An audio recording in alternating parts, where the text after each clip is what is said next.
नमस्कार दोस्तों, धर्म रहस्य चैनल पर आपका एक बार फिर से स्वागत है। अप्सरा साधना प्रत्यक्षीकरण प्रयोग अनुभव। अभी तक भाग 2 में आपने जाना कि किस प्रकार साधक महोदय विशेष तरह के विषय को यहाँ पर इंगित करते हैं। अब इनके पत्र को आगे बढ़ाते हुए आगे के विषय में जानते हैं कि अब यह अपने पत्र के माध्यम से क्या कहना चाहते हैं। जय श्री गुरुदेव, प्रणाम गुरुजी, जय श्री कृष्णा। अप्सरा प्रत्यक्षीकरण और गुरु दर्शन। गुरुजी, मैं पहले यहाँ पर कुछ प्रश्नों का उत्तर देना चाहता हूँ। मैंने जो इस प्रकार गुप्त रहस्य, सिद्धि रहस्य, अनुभव, अप्सरा साधना प्रत्यक्षीकरण प्रयोग अनुभव पहला और दूसरा भाग, इस प्रकार का ज्ञान अनुभव आज तक आपके चैनल के माध्यम से भेजा है, वह कोई साधना काल का अनुभव नहीं था। जो कुछ भाई लोग प्रश्न उठा रहे थे कि मुझे समझ में नहीं आ रहा है कि क्या बोल रहे हैं, गुरुजी, मैं इस ज्ञान अनुभव के माध्यम से जो ज्ञान जिस जिस साधक गुरु भाई बहन तक पहुंचाना चाहता था पहुंचा दिया। वह सब गुरु भाई बहन बड़े प्यार से देखें भी। इसलिए मैं अप्सरा साधना प्रत्यक्षीकरण प्रयोग अनुभव भाग 2 में जो कुछ उसमें लिखा था वह केवल साधक ही समझ सकते हैं, क्योंकि मैं जानता था जो साधक होगा वही पूरा वीडियो देखेगा। जो केवल दर्शक होगा, अगर पूरा वीडियो देख भी लेगा तो भी उसे समझ में नहीं आएगा। लेकिन दर्शक भाई लोग देखेंगे तो जरूर, वह थोड़ा ही देखकर छोड़ देंगे। चलो, अच्छी बात है। आप सबका यह भी एक प्यार ही है गुरुजी, इसलिए मैंने इस प्रकार वह अनुभव बीच में दिया था, जिससे लोग समझना होगा समझ जाएगा, अन्यथा कोई बात नहीं। मैंने तो उसमें बोला भी था, अगर समझ जाए तो देखे, अन्यथा देखकर छोड़ सकते हो। गुरुजी, अब मैं अपने जीवन की साधना सिद्धि का अनुभव लिख रहा हूँ कि कैसे मुझे अप्सरा प्रत्यक्षीकरण सिद्धि प्राप्त हुई। गुरुजी, यह रहस्य बताना जरूरी है, तभी कोई मेरे पात्र को समझ सकता है। गुरुजी, आजकल जिस प्रकार से साधना और साधक का ज्ञान नेट वीडियो में सहज भाव से प्राप्त कर साधना मार्ग में सफलता प्राप्त कर रहे हैं और इतने सरल भाव से अनुभव बता रहे हैं, पहले ऐसा नहीं था। पहले तो एक छोटा सा अनुभव भी बहुत कुछ मायने रखता था।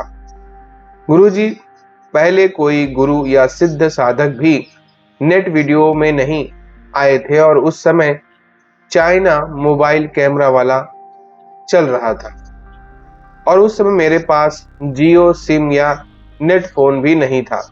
दुकान पर जाकर वाईफाई द्वारा मैं कुछ देर तक बैठकर भक्ति रामायण आदि लोड कर लेता था। इसलिए उस समय में आज के समय में बहुत फर्क है गुरुजी। इसलिए मेरा अप्सरा प्रत्यक्षीकरण सिद्धि अनुभव कुछ साधक गुरु भाई बहन को समझ आएगा और कुछ को नहीं, पर सिद्धि तो एक जैसी ही रहेगी, बस अनुभव समय के अनुसार अलग अलग हो सकते हैं। करता हूँ कि अगर लिखने में कोई भूल हो जाए तो कृपा करके मुझे क्षमा करें। गुरुजी, मेरा जन्म 1998 में हुआ था और मैं उत्तर प्रदेश गोंडा के जिला सिद्धार्थनगर का रहने वाला हूँ और आज के समय में सिकंदराबाद आंध्र प्रदेश शहर में रहता हूँ और पलाई बोर्ड डोर कंपनी में काम करता हूँ। गुरुजी, मेरा आध्यात्मिक में रुझान 2008 में हुआ था और जादूगरी आदि देखकर मैं बहुत खुश होता था और अच्छा भी लगता था। 2009 में सिकंदराबाद आंध्र प्रदेश में आ गया। यहाँ पर मेरा मम्मी पापा, चाचा चाची, भाई भाई सब रहते थे। जब मैं 2010 में एक गुरु भाई को देखा पत्रिका पढ़ते हुए। यह गुरु भाई इसी कंपनी में काम करते थे और डॉक्टर नारायण दत्त श्रीमाली गुरुदेव के आश्रम से दीक्षित थे। मैं जब उनके पास गया तो मैंने देखा कुछ अजीब लगा और मैं उनसे पूछा, आप इसमें क्या पढ़ रहे हो और यह सब मंत्र क्या सच में सही होता है? गुरुजी, मैं उस समय थोड़ा ही पढ़ना जानता था, मैं ज्यादा पढ़ा लिखा नहीं था। गुरुजी, बचपन में मेरी पहली जो मम्मी थी वह मृत्यु को प्राप्त हो गई थी और आज के समय में जो थी वह दूसरी है। जब मैं छोटा था तो मुझे बहुत सताती थी, इसलिए मैं ज्यादा घर में या इनके पास नहीं रहता था। गुरुजी, माँ की ममता मुझे कभी नहीं मिली और इस प्रेम को पाने के लिए मैं बालक अवस्था से साधना पथ को चुना था। माँ भगवती का दर्शन कर उनसे ममता पाने की इच्छा जागी। जब एक पंडित जी सप्तशती ग्रंथ से माँ की लीलाओं का गुणगान कर रहे थे तो मैं उनकी बातों से बहुत प्रभावित हुआ और पंडित जी से सप्तशती ग्रंथ देने की प्रार्थना की। तब पंडित जी बोले, अगली बार मैं लाकर नया दे दूंगा। और बोले, लगता है माँ के बहुत प्रेम करते हो, इतनी कम उम्र में भी इतनी उत्कंठा है तुम्हारे अंदर माँ के प्रति। वैसे तो मेरा आकर्षण रुझान साधना आध्यात्मिक क्षेत्र में अनजाने में पहले ही था। जब कोई मदारी वाला आता तो मैं उसके पीछे पड़ जाता था कि मुझे भी जादू सीखना है, लेकिन वह मुझे बुद्धू बनाकर चला जाता था। मैं घर द्वार से परेशान रहता और पढ़ाई में भी बहुत मन लगाता था, लेकिन कोई फिर नहीं देता था और घर में ही रहना गुनाह ही था। इसलिए माँ से वांछित और ममता का मारा 8 से 9 साल की उम्र में इधर उधर भागने लगा।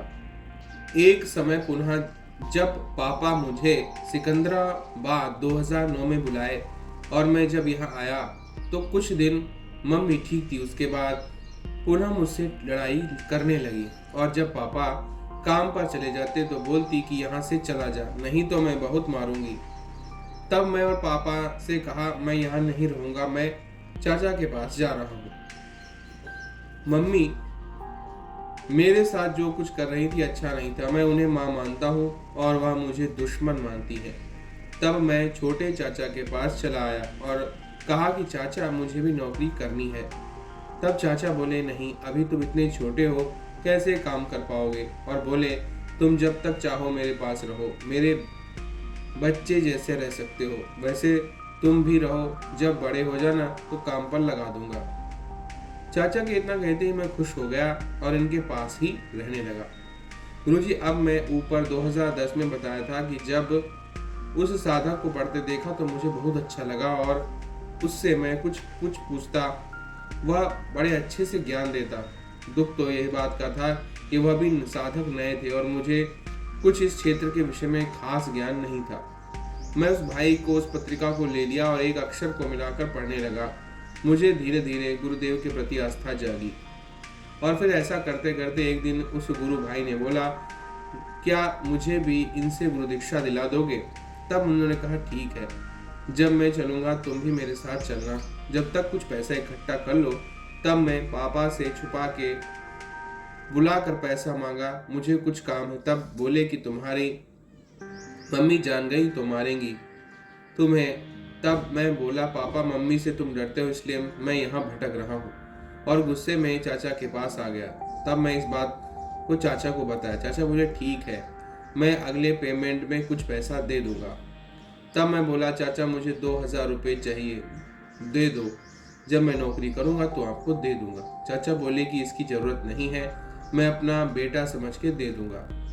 गुरुजी तब 2011 में उस भाई के साथ में गुरुधाम दिल्ली गया और दीक्षा लिया, और जैसे जैसे गुरु भाई मुझे सब विधि बताते गए मैं वैसा वैसा समझ गया। गुरुजी उस समय तब मैं कुछ गुरु भाई के मुख से अप्सरा के बारे में सुना और डॉक्टर नारायण दत्त श्रीमाली गुरुदेव के मुख से रिकॉर्ड किया हुआ कैसेट लेने के बाद कर रहे थे। मैंने उस कैसेट को खरीदा। अब मैं वहां से आया और कुछ समय तक गुरु मंत्र का जाप किया तो मुझे अब दिक्कतें आने लगी और गुरु मंत्र जाप कैसे करूं, खाली जगह नहीं था। जब वह साधक था तो मैं उस साधक के पास गुरु मंत्र जाप साधना करता था। और वह मुझे सब बता देते थे कि कैसे मंत्र का जाप करना है और गुरु पूजन करना है। लेकिन कुछ समय बाद वहां से कहीं और जाने का पालन इस साधक ने बनाया और कुछ दिन बाद वो चला भी गया।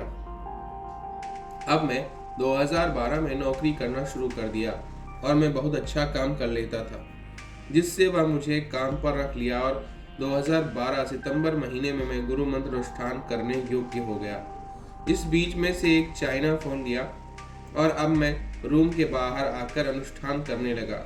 51 माला और 23 दिन का संकल्प लिया और नित्य दिन में काम करता और शाम को मंत्र जाप करता था।